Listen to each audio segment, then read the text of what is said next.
السلام علیکم ورحمۃ اللہ وبرکاتہ۔ بہت سوچنے کے بعد اس نے فیصلہ لے لیا تھا اسے کیا کرنا تھا۔ وہ نہیں جانتی تھی وہ کیا کرے گی، لیکن وہ اس حویلی سے کسی بھی طرح باہر جانا چاہتی تھی۔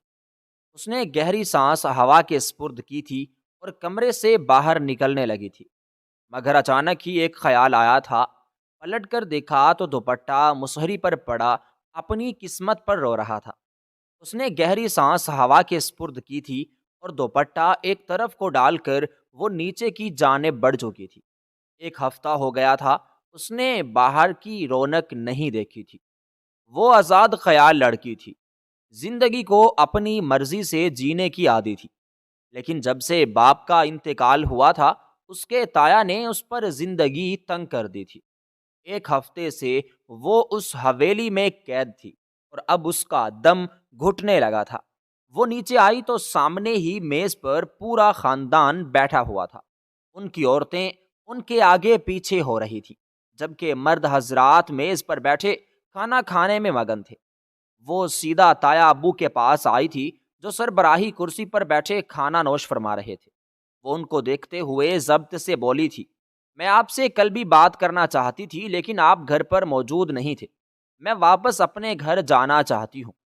کل سے میری کلاسز اسٹارٹ ہو جائیں گی، میرا بہت نقصان ہو چکا ہے۔ اس کی آواز سن کر تایا ابو سمیت تمام لوگوں نے اس کی جانب دیکھا تھا۔ اس کا دوپٹہ ایک طرف تھا جو وہاں کے مکینوں کو بہت معیوب لگا تھا۔ وہاں موجود تمام عورتوں نے اپنے سر کو ڈھانپ رکھا تھا۔ بی بی سئی بھی اس کی جرات پر حیران تھی، جو اپنے بیٹے کی دائیں جانب والی کرسی پر بیٹھی اس کی حرکتوں کو ملاحظہ کر رہی تھی۔ وہ غصہ کرنا چاہتی تھی لیکن تایا ابو نے اشارے سے انہیں خاموش کروا دیا تھا اور زمل کے جانب دیکھتے ہوئے بولے تھے، ہمارے خاندان میں عورت جب اپنے کسی بڑے سے بات کرتی ہے تو اس کا لہجہ دھیما ہوتا ہے، سر پر دوپٹہ ہوتا ہے اور نیچے نگاہیں ہوتی ہیں۔ ہمارے یہاں یہ سب نہیں چلے گا۔ وہ بہت تحمل سے بولے تھے، جبکہ زمل کا دماغ گھوم چکا تھا۔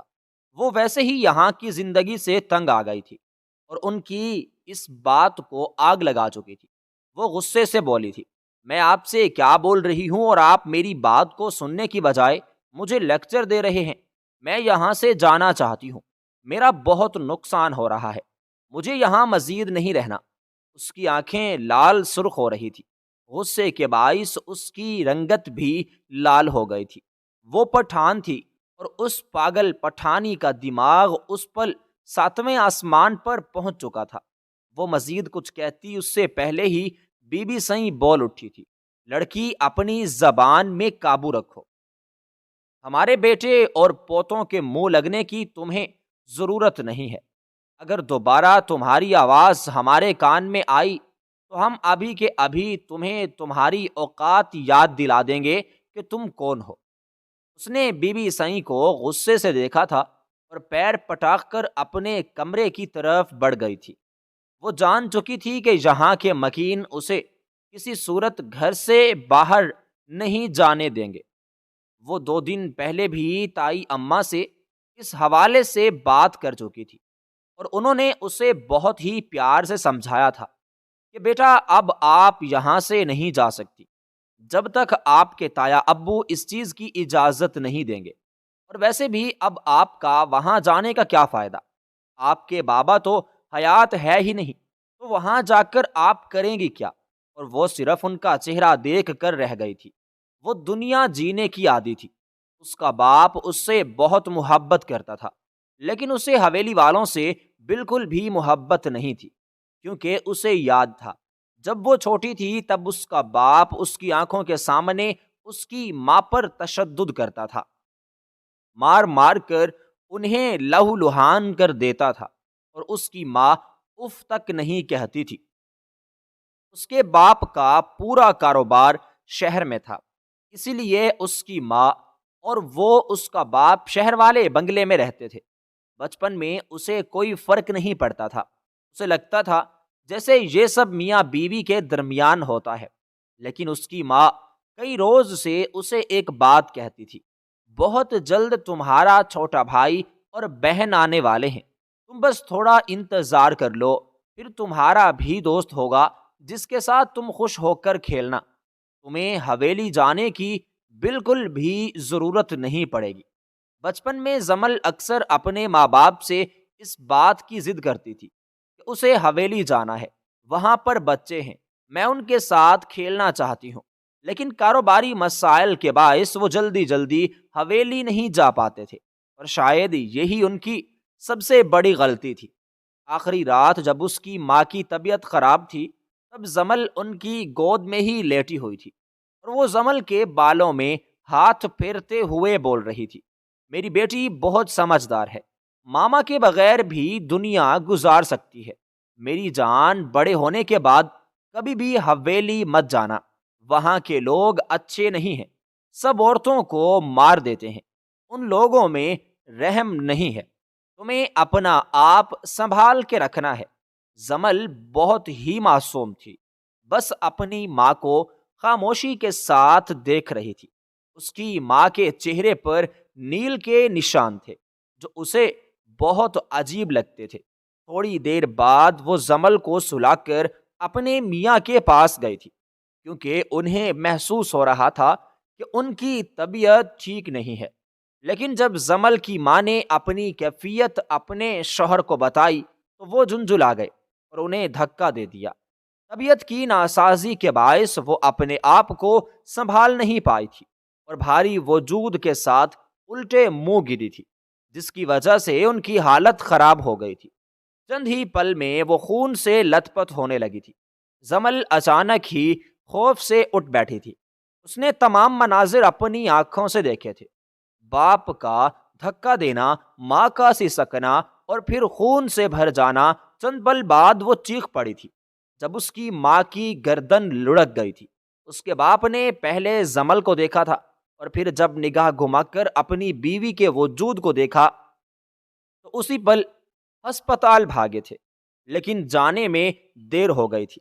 بچہ اور ماں دونوں ہی جائے واردات پر ختم ہو گئے تھے۔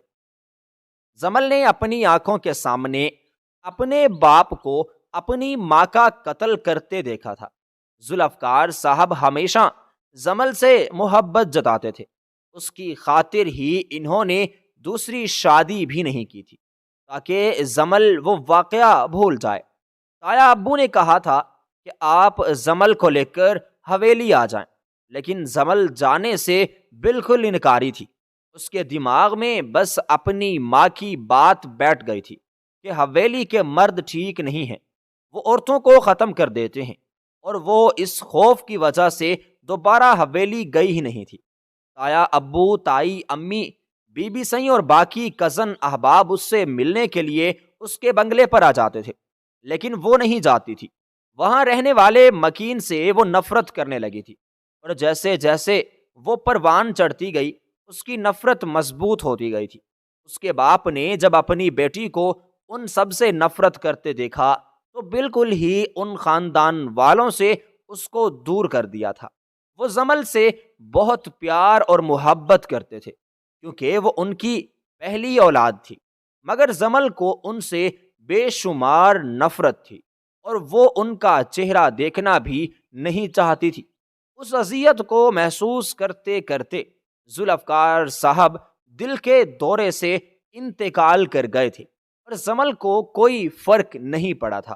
اس کا کہنا تھا، جس طرح میری ماں مجھے چھوڑ کر گئی تھی، باپ بھی چلا گیا تو کیا ہی ہو گیا، لیکن اسے معلوم نہیں تھا باپ کا سایہ جب سر سے اٹھتا ہے تو اولاد بیچ منجار میں اکیلی رہ جاتی ہے، اور یہی حال زمل کے ساتھ ہوا تھا۔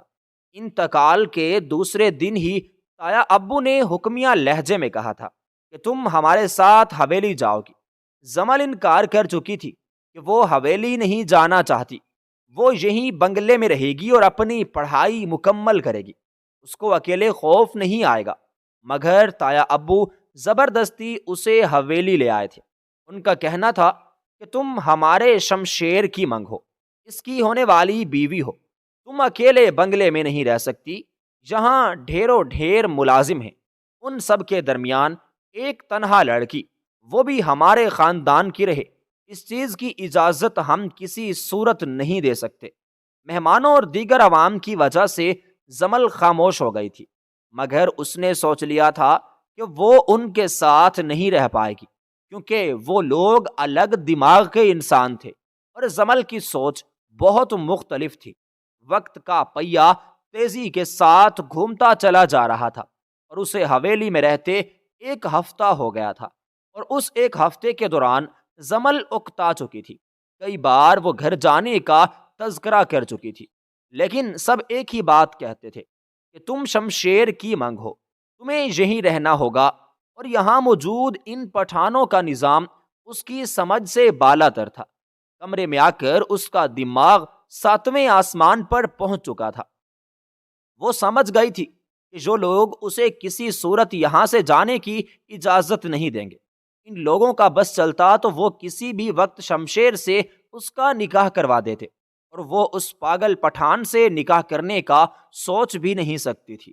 شمشیر خان زادہ ایک بہت ہی مختلف شخصیت کا انسان تھا۔ اس نے محض اسے ایک ہی بار دیکھا تھا، جب اس کی ڈھار پوری حویلی میں گونج رہی تھی۔ وہ کمرے سے باہر آئی تو سامنے ہی وہ اپنی بہن کو ڈانٹ رہا تھا، جس کے بال نظر آ رہے تھے۔ اس نے جالی دار دوپٹہ اوڑھ رکھا تھا، اور یہ بھی اس کی غیرت کو گوارا بالکل نہیں تھا، کیونکہ حویلی میں مرد ملازم بھی تھے اور گھر کی عورتیں۔ اگر اس چیز کا خیال نہ کرتی تو یہ ان کے مردوں کی توہین تھی۔ اس لمحے کو سوچ کر ہی اس نے غصے سے اپنا دوپٹہ کھینچ کر اپنے بدن سے جدا کیا تھا۔ اس کا دماغ گھوڑے کی رفتار کی مانند کام کر رہا تھا۔ اگر وہ مزید ان لوگوں کے آسرے ہی بیٹھی رہتی تو وہ لوگ کبھی بھی اس کی زندگی برباد کر سکتے تھے، اور وہ اس چیز کی اجازت کسی کو بھی دینا نہیں چاہتی تھی۔ آج اس نے بات کرنے کی کوشش کی تھی، لیکن اس کی بات کو نہیں سنا گیا تھا۔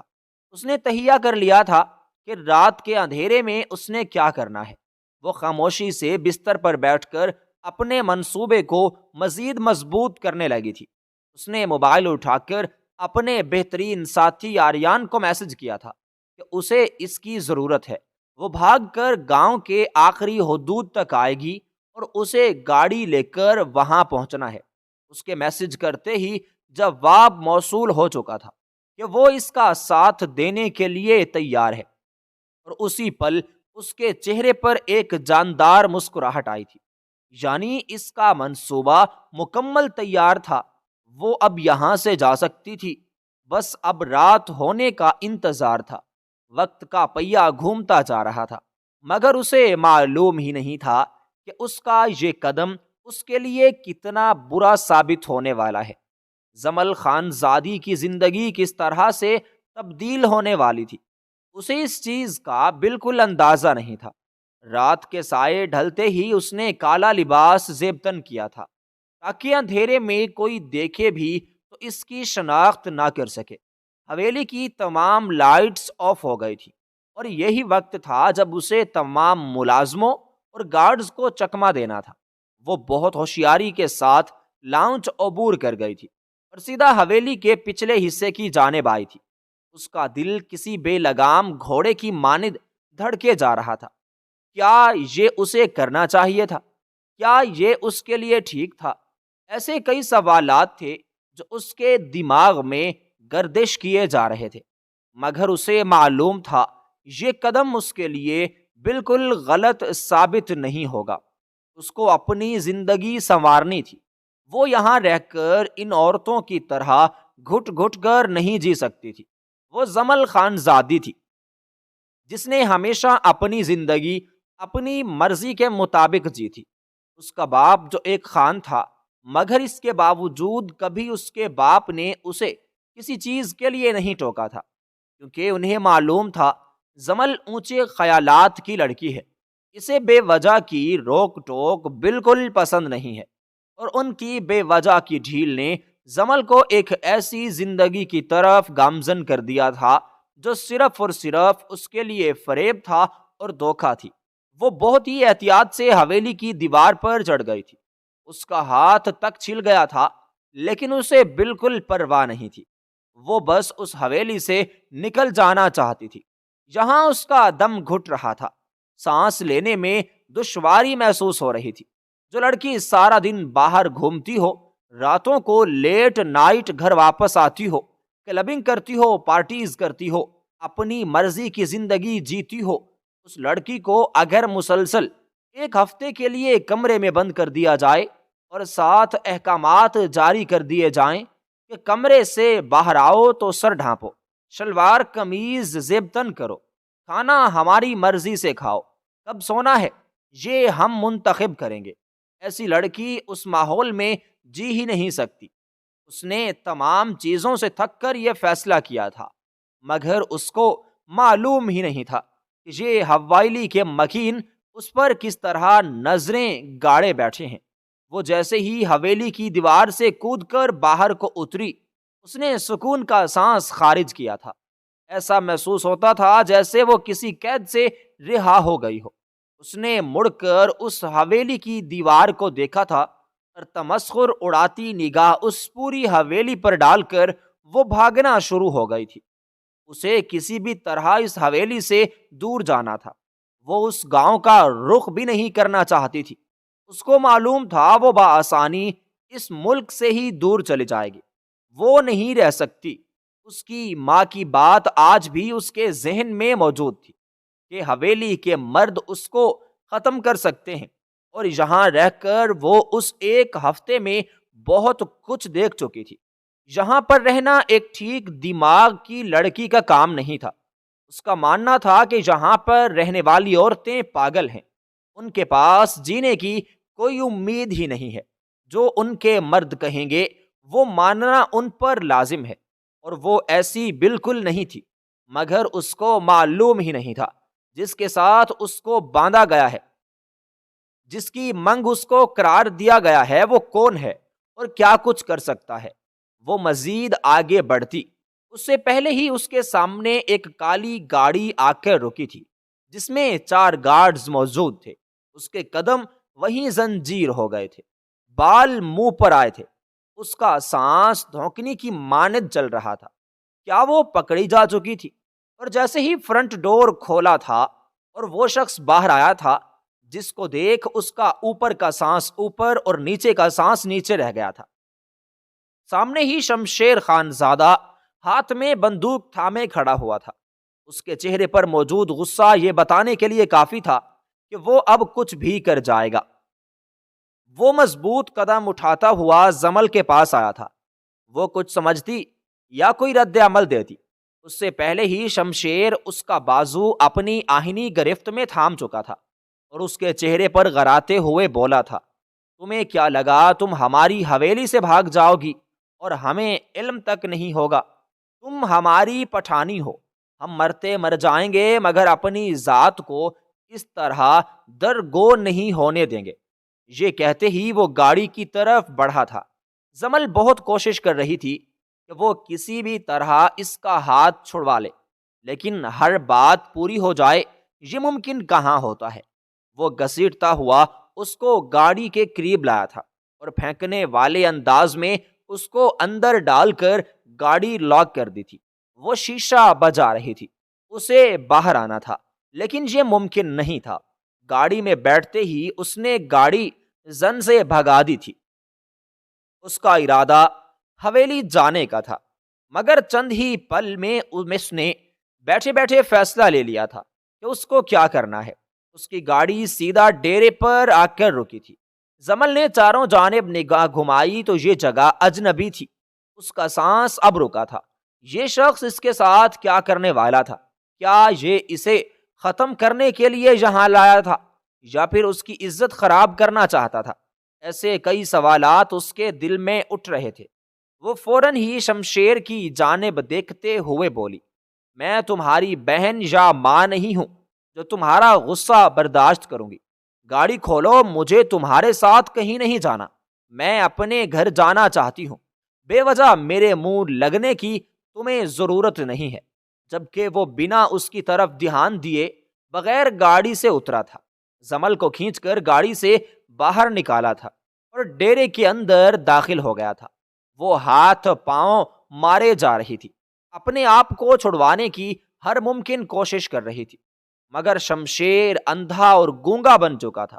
ڈیرے میں لاتے ہی اس نے کمرے میں اسے دھکا دے دیا تھا اور باہر سے دروازہ بند کر دیا تھا۔ وہ پاگلوں کی طرح دروازہ پیٹ رہی تھی۔ اس کا بس نہیں چل رہا تھا کہ اس دروازے کو توڑ دے، مگر اس میں اتنی جان نہیں تھی کہ وہ اس مضبوط لوہے کے دروازے کو توڑ پاتی۔ تھک ہار کر وہ وہیں دروازے کے ساتھ بیٹھتی چلی گئی تھی۔ یہ بیٹھے بٹھائے وہ کس عذاب میں پڑ گئی تھی، اس کی سمجھ سے کچھ بالا تر تھا۔ چند پل بعد شمشیر واپس آیا تھا، لیکن اس وقت وہ اکیلا نہیں تھا، اس کے ساتھ مولوی صاحب اور چند گواہ موجود تھے۔ اس کا باپ بھی تھا اور ساتھ میں چھوٹا بھائی بھی تھا۔ ان تمام لوگوں کو وہ ڈیرے پر بٹھا کر کمرے کے اندر داخل ہوا تھا۔ سامنے ہی زمل سر ہاتھوں میں گرائے بیٹھی تھی۔ اس کے پاس دوپٹہ بھی موجود نہیں تھا، بال اس کے اجڑے ہوئے تھے۔ شمشیر نے ضبط سے اپنی مٹھیاں بھینچی تھی۔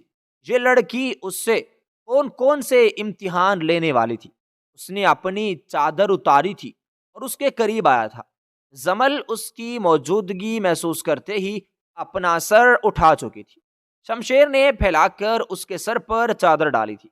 وہ کچھ کہتی یا پھر احتجاج کرتی، شمشیر اس کے قریب ہوا تھا اور اس کے کان میں سرگوشی نما آواز میں بولا تھا، اگر چاہتی ہو کہ تمہاری عزت محفوظ رہے اور تمہاری زندگی بچی رہے تو خاموشی سے مجھ سے نکاح کرو۔ اگر میری نفی کی تو یاد رکھنا شمشیر خانزادہ نسلیں اجاڑنے میں ماہر ہے۔ وہ بری طرح پھنس چکی تھی۔ اس کو معلوم تھا اگر وہ نکاح نہیں کرتی تو یہ شخص واقعی اسے کہیں کا نہ چھوڑتا۔ کئی بار وہ اپنے باپ کے منہ سے بھی شمشیر کا ذکر سن چکی تھی کہ وہ کس طبیعت کا انسان ہے۔ وہ کچھ کہتی یا سنتی اس سے پہلے ہی وہ گھسیٹ کر اسے باہر لایا تھا۔ وہ لاکھ احتجاج کرتی رہ گئی تھی، مگر اس کی ایک نئی چلی تھی، اور آخر میں جب اس کے سر پر بندوق رکھی گئی تو اپنی زندگی بچانے کے لیے اس نے خاموشی سے قبول ہے بول کر اپنے تمام جملہ حقوق ایک ایسے شخص کے نام کر دیے تھے جس کے وجود سے صرف اسے کراہت محسوس ہوتی تھی۔ اس شخص نے آج اس کی زندگی مکمل طور پر اجاڑ دی تھی۔ ہاں، اسے امید تھی کہ وہ اس حویلی سے نکل سکتی ہے، کیونکہ اس کا کسی بھی شخص کے ساتھ مضبوط رشتہ نہیں ہے، مگر اب وہ مصیبت میں آ چکی تھی۔ اس کا مضبوط رشتہ ہی ایک ایسے انسان کے ساتھ ہوا تھا جو اسے آخری سانس تک چھوڑنے والا نہیں تھا۔ وہ گھسیٹ کر اسے حویلی لایا تھا۔ وہ مسلسل اپنی کلائی چھڑوانے کی کوشش کر رہی تھی، مگر اس کی پکڑ اتنی مضبوط تھی کہ اسے اپنی کلائی ٹوٹتی ہوئی محسوس ہو رہی تھی۔ وہ زبردستی اسے اپنے کمرے میں لے کر آیا تھا۔ کمرے میں آتے ہی وہ اس سے دور ہوئی تھی اور اس کی آنکھوں میں دیکھتے ہوئے غصے سے غرائے تھی۔ تم کیا سمجھتے ہو کہ تم نے مجھ سے نکاح کر کے مجھے حاصل کر لیا؟ تم جانتے نہیں ہو زمل خان زادی کون ہے۔ میں بھی تمہاری نسلیں اجاڑ سکتی ہوں۔ تم سمجھتے کیا ہو خود کو؟ اس کی بات سن کر شمشیر نے کہا لگایا تھا، اور یہ کہا زمل کو ایسا محسوس ہوتا تھا جیسے اس کی شخصیت پر لگایا جا رہا ہو۔ زمل کی آنکھوں میں نمی چمکنے لگی تھی۔ وہ ہنستے ہنستے بستر پر لیٹ گیا تھا اور اس کو دیکھتے ہوئے بولا، میں اپنے آپ کو تمہارا شوہر سمجھتا ہوں، اور بھلا میں کیا ہی سمجھ سکتا ہوں خود کو۔ اس کا انداز بہت سکون دہ تھا، جبکہ زمل کا بس نہیں چل پا رہا تھا اس شخص کا وہ ابھی کے ابھی قتل کر دے، مگر وہ مجبور تھی۔ اس کی آنکھوں میں بے بسی سے آنسو آنے لگے تھے۔ وہ غصے سے دروازے کی طرف بڑھی تھی، لیکن دروازہ کھول نہیں پائی تھی۔ بستر پر لیٹا وہ شخص کوئی عام انسان نہیں تھا، بلکہ شمشیر خانزادہ تھا، جس نے اپنی پڑھائی ہی لندن سے پوری کی تھی، اور اب چند ہی دنوں بعد وہ گدی نشین بننے والا تھا۔ بھلا اس کے کمرے میں کوئی عام لاک تو ہو ہی نہیں سکتا تھا۔ وہ اب دروازے کے قریب کھڑی ہو کر غصے سے بولی تھی، شمشیر ابھی کے ابھی دروازہ کھولو، مجھے میرے کمرے میں جانا ہے۔ میں تمہارے ساتھ ایک پل بھی اس کمرے میں نہیں گزار سکتی۔ وہ مزید کچھ کہتی اس سے پہلے ہی شمشیر اپنی جگہ سے اٹھا تھا اور قدم با قدم چلتا ہوا اس کے قریب آنے لگا تھا۔ اس کا بڑھتا ہوا ہر قدم اس کی دھڑکنیں منتشر کرتا جا رہا تھا۔ نہ جانے یہ شخص اپنے آپ میں ہی ایک عجیب کشش رکھتا تھا۔ وہ اس کے بہت قریب آ گیا تھا، اتنا قریب کہ ان دونوں کی سانسیں ایک دوسرے کے چہرے کو پرسکون محسوس ہو رہی تھی۔ زمل کچھ کہتی اس سے پہلے ہی شمشیر نے اس کے لبوں پر اپنی انگلی رکھی تھی اور اس کی آنکھوں میں دیکھتے ہوئے بولا تھا، اتنی بھی کیا جلدی ہے میری جان مجھ سے دور ہونے کی؟ تھوڑی قربت تو اپنی محسوس کرنے دو، پھر جہاں جانا ہے چلی جانا۔ اس کا لہجہ دل فریب تھا، جبکہ زمل کو اپنے جسم میں چونٹیاں رینگتی ہوئی محسوس ہو رہی تھی۔ وہ کوئی رد عمل دیتی اس سے پہلے ہی شمشیر نے بنا اسے سمجھنے کا موقع دیے بغیر اسے اپنی باہوں میں اٹھا لیا تھا۔ وہ مچل کر رہ گئی تھی، مگر وہ شخص کافی مضبوط تھا۔ بستر پر لا کر اس نے بہت ہی احتیاط سے اسے لٹایا تھا۔ ایسا لگتا تھا جیسے کوئی کانچ کی گڑیا ہو، اگر وہ ذرا سختی کرے تو وہ ٹوٹ جائے گی۔ اسے لٹا کر اس نے اس کے اوپر کمبل ڈالا تھا۔ زمل اٹھنا چاہتی تھی، مگر شمشیر اسے آنکھیں دکھاتے ہوئے بولا تھا، میرے غصے کو آواز مت دو لڑکی، خاموشی سے سو جاؤ۔ اگر میرے اندر کا شمشیر خان زادہ جاگ گیا تو تمہارے لیے بہت مشکل ہو جائے گی۔ اس کا لہجہ سرسراتا ہوا تھا۔ زمل کی ریڑھ کی ہڈی میں سنسنی سی دوڑ گئی تھی۔ وہ خاموشی سے لیٹی اس کی ہر کاروائی کو دیکھ رہی تھی۔ اس کو لگا تھا شمشیر بھی آرام کرے گا، کیونکہ تمام چیزوں میں کافی وقت لگ گیا تھا، مگر اس نے کپڑے نکالے تھے اور واش روم میں گھس گیا تھا۔ تھوڑی دیر بعد وہ سفید شلوار قمیض پہنے باہر آیا تھا۔ اس کی آستین کوہنی تک موڑی ہوئی تھی۔ کمرے میں آتے ہی اس نے اپنی آستین نیچے کی تھی، کف کے بٹن لگائے تھے، ٹوپی پہن کر جائے نماز بچھائی تھی اور نیت باندھ کر کھڑا ہو گیا تھا۔ زمل نے نگاہ گھما کر گھڑی کی جانب دیکھا تو وہ 3 کا ہندسہ بجا رہی تھی۔ کیا یہ شخص تہجد پڑھ رہا تھا؟ شمشیر خان زادہ بھی عبادت گزار تھا؟ یہ ممکن نہیں تھا۔ اس کا دماغ اس کی نفی کرنے لگا تھا، مگر دل کہہ رہا تھا کہ ہو سکتا ہے نمازی ہو، پرہیزگار ہو، مگر دماغ اس چیز کی نفی کر رہا تھا۔ یہی سوچتے سوچتے وہ کب نیند کی وادیوں میں گئی اسے کچھ علم نہیں تھا۔ اگلی صبح جب وہ بیدار ہوئی تو اسے اپنے چہرے پر کسی کی جھلسا دینے والی سانسیں محسوس ہوئی تھی۔ چند پل بعد جب اس کا دماغ بیدار ہوا تو اس نے ارد گرد دیکھا تھا۔ اس کا وجود کسی کی باہوں میں تھا۔ اس نے غور کیا تو شمشیر نے اسے جکڑا ہوا تھا اور اس کے قریب تر سو رہا تھا۔ وہ ایک جھٹکے سے دور ہوئی تھی۔ اس کے اٹھنے کی وجہ سے شمشیر کی آنکھ بھی کھل چکی تھی۔ زمل غصے سے غرائی تھی، یہ کیا بدتمیزی ہے؟ تم میرے قریب کیوں آئے؟ کیا تمہیں معلوم نہیں کہ ہم؟ وہ مزید کچھ کہتی اس سے پہلے ہی شمشیر نے اس کی گردن میں اپنا بازو حائل کر لیا اور اس سے اپنے اوپر گراتے ہوئے بولا، ہاں ہم دونوں میاں بیوی ہیں اور ہمیں اتنا ہی قریب ہونا چاہیے تاکہ ہم دونوں کے درمیان محبت کا جذبہ پیدا ہو سکے۔ کہتے ہی شمشیر نے بے باکی سے اس کے گال کو چوم لیا تھا، جبکہ اس کا بس نہیں چل رہا تھا وہ اس آدمی کا منہ توڑ دے۔ وہ شرم سے کان کی لو تک سرخ ہو گئی تھی۔ وہ بے باک طبیعت کی مالک تھی۔ اس کے بہت دوست تھے، لیکن کبھی بھی اس نے کسی مرد کو اتنے قریب آنے کی اجازت نہیں دی تھی۔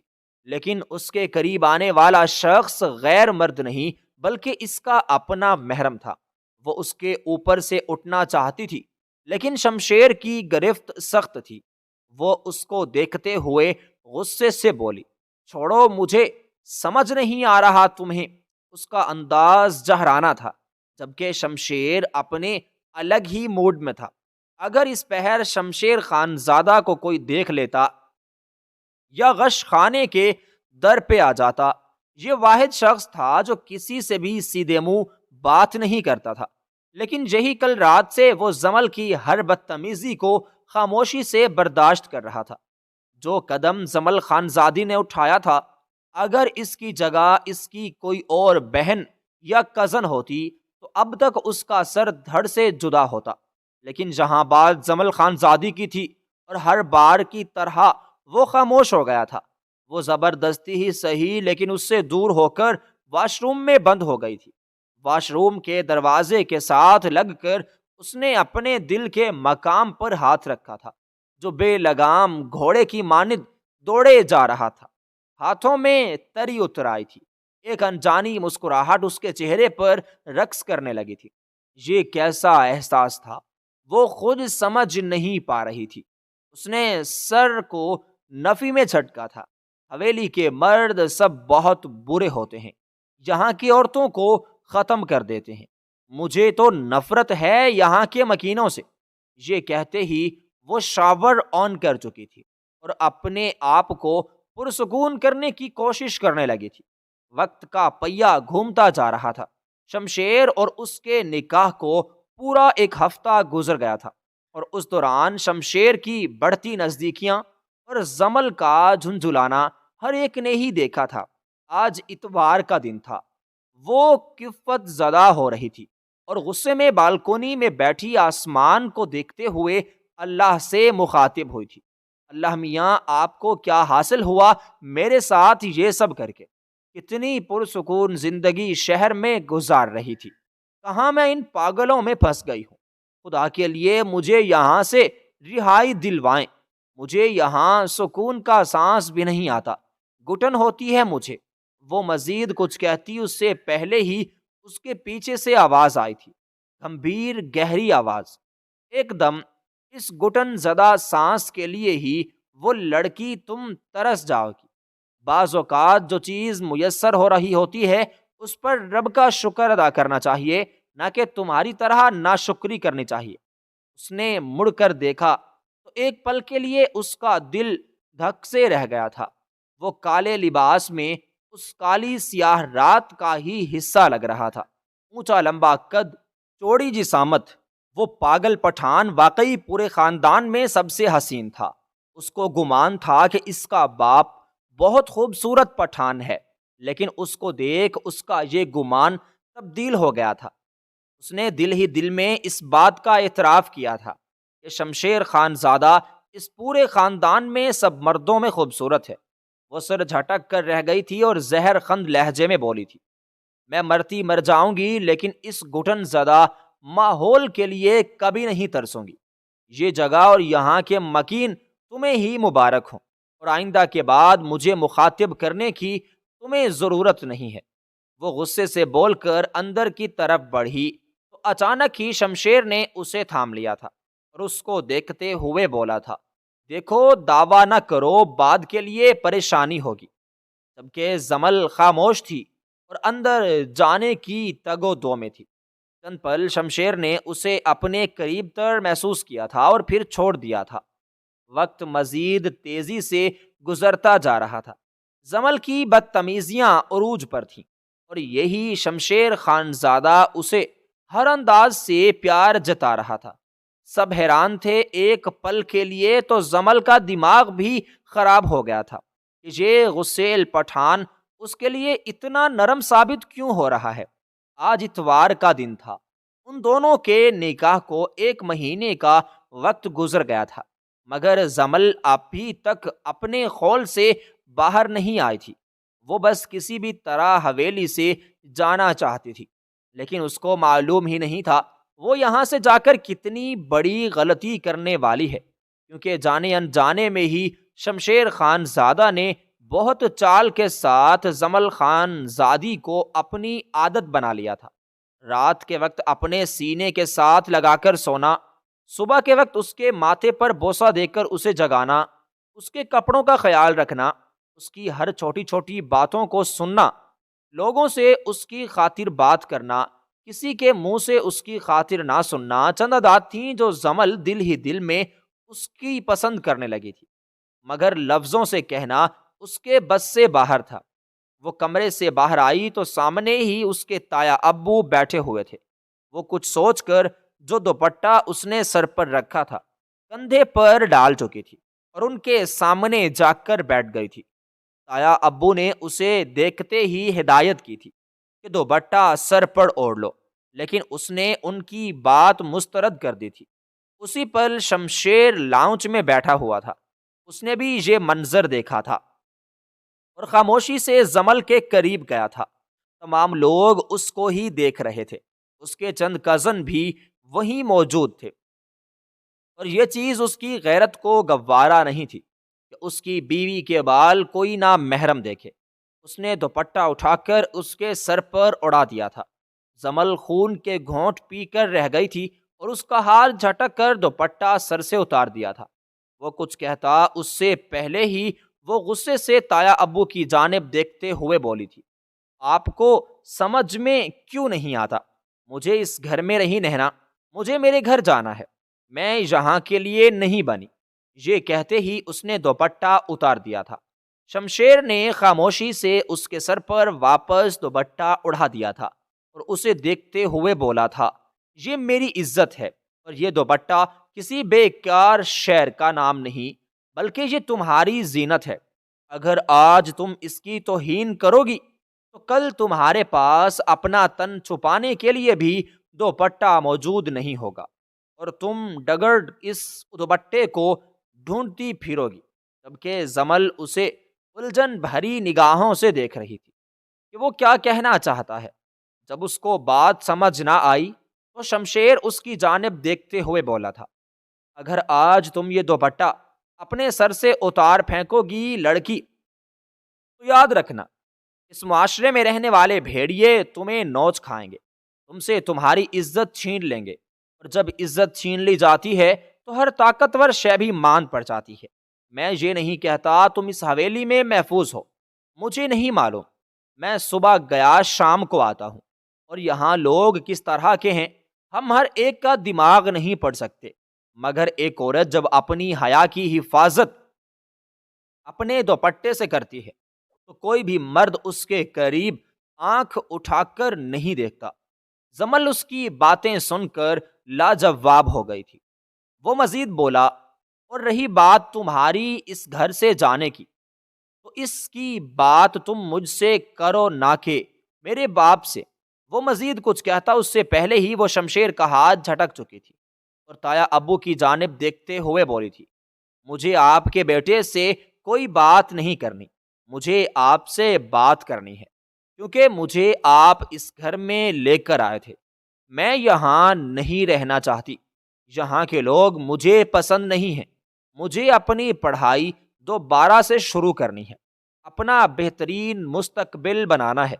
میں شادی کر کے بچے پیدا کر کے آپ کے بیٹے کی خدمت نہیں کر سکتی۔ کیوں نہیں سمجھ آ رہا آپ کو کہ میں یہاں رہنے والی عورتوں جیسی نہیں ہوں؟ اس کا بس نہیں چل رہا تھا وہ پورا لاؤنچ تہس نہس کر دے، اپنی بات کس طرح ان لوگوں کو سمجھائے جو بس بت کی مانند اس کو دیکھتے رہتے تھے۔ وہ مزید کچھ کہتی اس سے پہلے ہی شمشیر اپنی جگہ سے کھڑا ہوا تھا اور زمل کی جانب دیکھتے ہوئے بولا تھا، بس خاموش ہو جاؤ، مجھے کچھ نہیں سننا، کمرے میں چلو، ہم دونوں آرام سے اس ٹاپک پر بات کر لیں گے۔ مگر آج وہ ہاتھ آنے والی نہیں تھی، اس کا غصہ ساتویں آسمان پر پہنچا ہوا تھا۔ اسے اچانک سے کیا ہوا تھا وہ خود سمجھ نہیں پا رہی تھی۔ غصے سے اس کا چہرہ لال سرخ ہو گیا تھا۔ وہ شمشیر کی جانب دیکھتے ہوئے بولی، اگر تم غیرت مند انسان ہو تو ابھی کے ابھی مجھے طلاق دو، میں تمہارے ساتھ نہیں رہنا چاہتی۔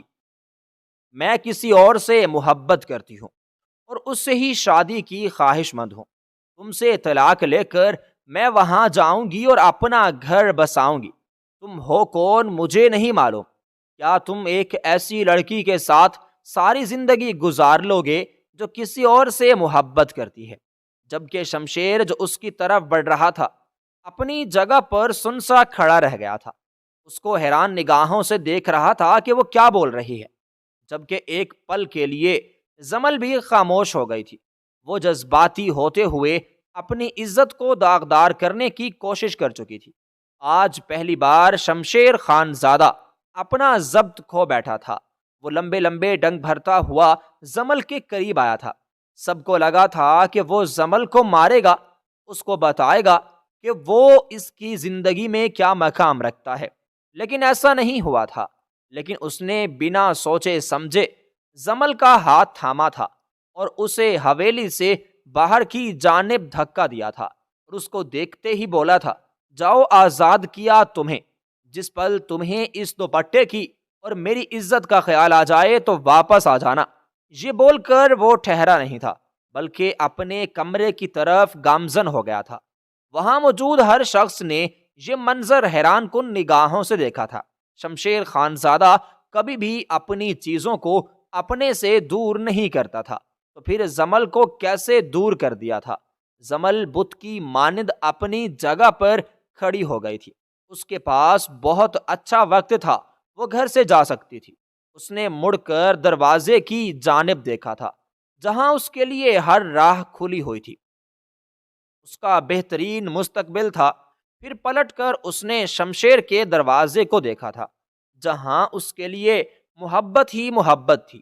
پوری دنیا کے سامنے اکڑ کر کھڑا رہنے والا شمشیر خانزادہ محض زمل خانزادی کے سامنے ہی جھکتا تھا۔ یہ خیال ہی اس کی روح کو سکون بخش رہا تھا۔ کیا اس کو محبت کی طرف پلٹ جانا چاہیے تھا یا پھر بہتر مستقبل کی طرف؟ وہ دو کشتی پر سوار تھی۔ وہ کچھ کرتی اس سے پہلے ہی بی بی سئی اس کے قریب آئی تھی، اس کے کندھے پر ہاتھ رکھا تھا، اس کی آنکھوں میں دیکھتے ہوئے بولی تھی، یاد رکھنا، بہتر مستقبل کو چن کر تم بہترین شخص کو گنوا دو گی۔ شمشیر خان زادہ بہت مختلف شخصیت کا حامل ہے، لیکن اس نے تمہاری خاطر اپنے آپ کو بدلا ہے۔ اگر تم اپنے اندر ذرا سی نرمی پیدا کر لو گی تو تم بھی ایک خوبصورت زندگی بسر کر سکتی ہو۔ ہر مرد ایک جیسا نہیں ہوتا، یہ بات یاد رکھنا۔ یہ بول کر وہ ٹھہری نہیں تھی، بلکہ دھیرے دھیرے لاؤنچ میں سے تمام لوگ ہی چلے گئے تھے۔ چند پل کا کھیل تھا، اس کی ماں کا پورا ماضی اس کی آنکھوں کے سامنے چل رہا تھا۔ شمشیر کی ایک ماہ کی محنت سامنے آ رہی تھی۔ کیا اسے شمشیر کو چن لینا چاہیے تھا یا پھر ہر مرد کو ایک جیسا سمجھ کر چلے جانا چاہیے تھا؟ اس نے سر جھٹک دیا تھا۔ ہاں، حویلی کے سارے مرد ایک جیسے ہیں، وہ غصے سے بولی تھی اور پیر پٹاخ کر باہر کی طرف بڑھ گئی تھی۔ لیکن جیسے ہی وہ حویلی سے باہر قدم رکھنے لگی، اس کے کانوں میں شمشیر کی آواز گونجی تھی، اور دیکھنا، ایک دن تم اسی گھٹن زدہ سانس کے لیے ترسو گی۔ کیا وہ شخص اس کے ساتھ کوئی گیم کھیل رہا تھا یا پھر کچھ اور تھا؟ چند پل وہ اپنی جگہ پر ہی ساکت کھڑا ایک گہری سوچ میں مبتلا رہی تھی، اور آج پہلی بار زمل خانزادی نے اپنی قسمت آزمائی تھی۔ اس نے اپنی ماں کی بات کو مسترد کیا تھا اور بی بی سئی کی بات کو اہمیت دی تھی کہ ہر مرد ایک جیسا نہیں ہوتا، اور یہ بات حقیقت تھی۔ شمشیر خانزادہ اس کے باپ اور تایا جیسا ہرگز نہیں تھا۔ وہ قدم پیچھے لیتی جا رہی تھی اور سیدھا شمشیر کے کمرے میں داخل ہوئی تھی۔ کمرے میں داخل ہونے کی دیر تھی کہ بے ساختہ شمشیر نے اسے اپنی باہوں میں اٹھا لیا تھا اور گول گول گھماتا ہوا اس کے ماتھے سے اپنا ماتھا ٹکا چکا تھا۔ اس کو امید تھی وہ پلٹ کر ضرور آئے گی، اور آج اس کا مان نہیں ٹوٹا تھا۔ اور بے شک جب آپ کا مان برقرار رہ جاتا ہے تو آپ سے زیادہ اس دنیا میں امیر شخص کوئی نہیں ہوتا۔ جبکہ زمل اس کے انداز سے مسکرا گئی تھی، یعنی اس کا انتخاب غلط نہیں تھا۔ اور جیسے جیسے وقت گزرنے لگا، شمشیر خان زادہ نے اس بات کو سچ کر دکھایا تھا۔ دھیرے دھیرے تمام چیزیں سنبھلنے لگی تھی۔